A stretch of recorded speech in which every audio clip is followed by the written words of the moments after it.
Brock Lesnar ने लिए Roman rings के मजे। एक बार फिर काउबॉय बीस्ट से डरकर भागे ट्राइबल चीफ।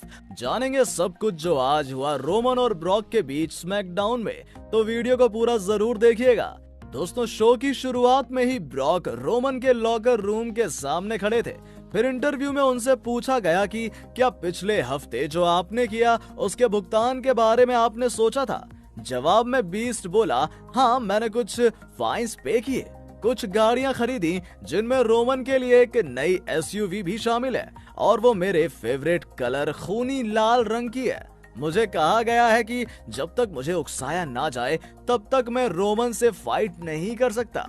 इसके बाद ब्रॉक रोमन के लॉकर रूम में घुसकर माहौल का मजा लेते हैं। फिर ये कहकर कि ये कमरा अच्छा तो है पर मेरे कमरे जितना अच्छा नहीं है। रोमन के लॉकर रूम में तोड़फोड़ करने लगते हैं ताकि उन्हें लड़ने के लिए उकसाया जाए। फिर ब्रॉक लॉकर रूम में रखी शैंपेन पीते हैं जो कि उन्हें पसंद नहीं आती। इस वजह से उसे थूककर शैंपेन की बोतल को दीवार पर ठोकते हैं। कुछ देर बाद रोमन पॉल हेमन के साथ कार में बैठे बैठे ब्रॉक को कहते हैं कि तू मेरे लॉकर रूम से बाहर निकल जा, वरना पहले की तरह ही मैं तेरा सर फाड़कर खून बहा दूंगा।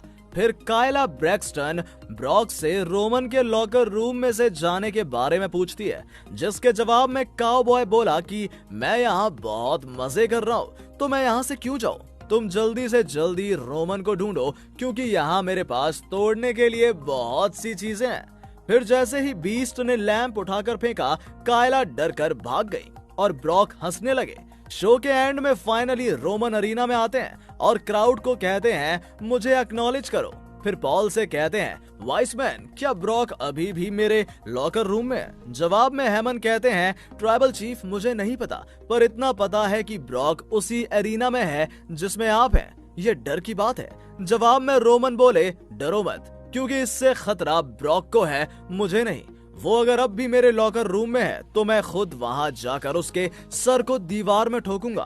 फिर सीन दिखाया जाता है जिससे पता चलता है कि ब्रॉक अब रोमन के लॉकर रूम में नहीं है, अब वो रोमन की कार को तबाह कर रहे हैं। रोमन कहते हैं, ए फुद्दू, रेसलमेनिया में कोई हथियार नहीं होंगे।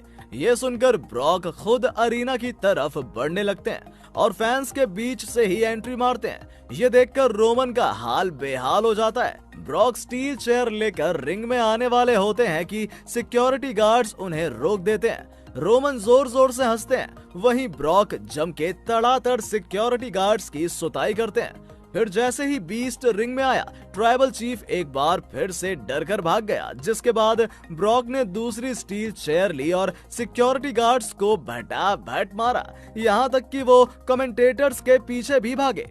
एंड में बैक स्टेज मौजूद रोमन ब्रॉक से कहते हैं कि रेसलमेनिया में तू मुझे अनडिस्प्यूटेड WWE यूनिवर्सल चैंपियन के रूप में एक्नॉलेज करेगा। रोमन के चेहरे पर गुस्सा था, वहीं ब्रॉक के चेहरे पर हंसी। वीडियो पसंद आया हो तो इसे लाइक और शेयर करें और चैनल को सब्सक्राइब करके बेल आइकन को जरूर प्रेस करें। Believe in God and thanks for watching.